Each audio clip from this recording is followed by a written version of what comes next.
बहुत साल पहले की बात है। एक बूढ़ी औरत ऐसे राज्य में रहती थी जिसकी रानी बहुत सुंदर थी।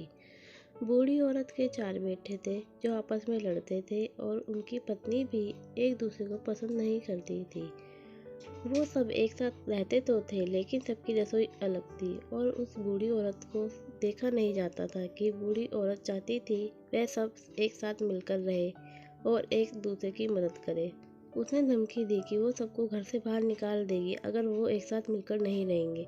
उसने यह भी कहा कि पैसे बचाने के लिए एक ही रसोई रखी जाएगी। ऐसे करने से उसे इस बात की उम्मीद थी कि सब एक साथ मिलकर रहने लगेंगे। बेटे थक गए और आखिरकार उसने माँ की बात मान ही ली। बेटे अपनी सारी कमाई अपनी माँ को ही देते थे क्योंकि वो गरीब थी।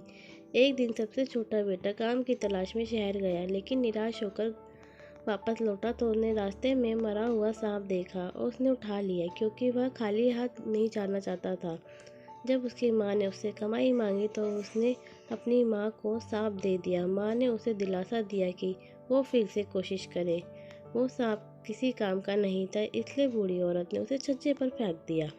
उसी दिन राज्य की रानी एक तालाब में नहाने गई। उसने अपनी एक कीमती हार अपनी नौकरानियों के पास छोड़ दिया। अचानक एक चील ने चमकते हुए हार को देखा, उसे छीनकर उड़ा ले गई। रानी इतनी उदास हो गई कि उसने पूरे गांव में ऐलान कर दिया कि जो भी उस हार को ढूंढ कर लाएगा उसे बड़ा इनाम मिलेगा।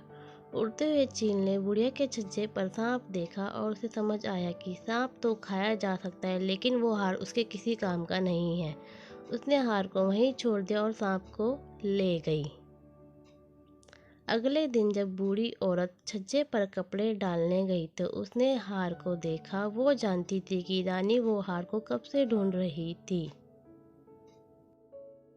दिवाली भी कुछ दिनों में आने वाली थी। इस मौके पर दिए जलाए जाते हैं। लक्ष्मी जी को खुश करने के लिए बूढ़ी औरत नानी के महल में गई और चौकीदार से पूछा कि क्या वो रानी से मिल सकती है। रानी ने जब हार को देखा तो वह बहुत खुश हो गई और उसने वादा किया कि वो बूढ़ी औरत को बड़ी रकम देगी।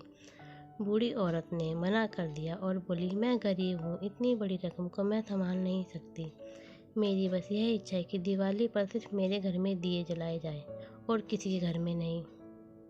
रानी थोड़ा हैरान हुई लेकिन वो इतनी खुश थी कि उसने यह बात मान ली और आदेश दिया कि पूरे गांव में सिर्फ बूढ़ी औरत के घर में दिए जलेंगे।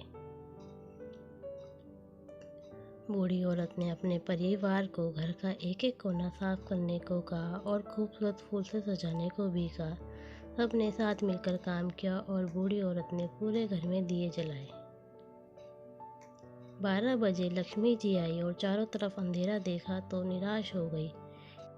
लेकिन उन्होंने बूढ़ी औरत के घर में जलते हुए दिए देखे क्योंकि उन्हें दिए बहुत पसंद थे।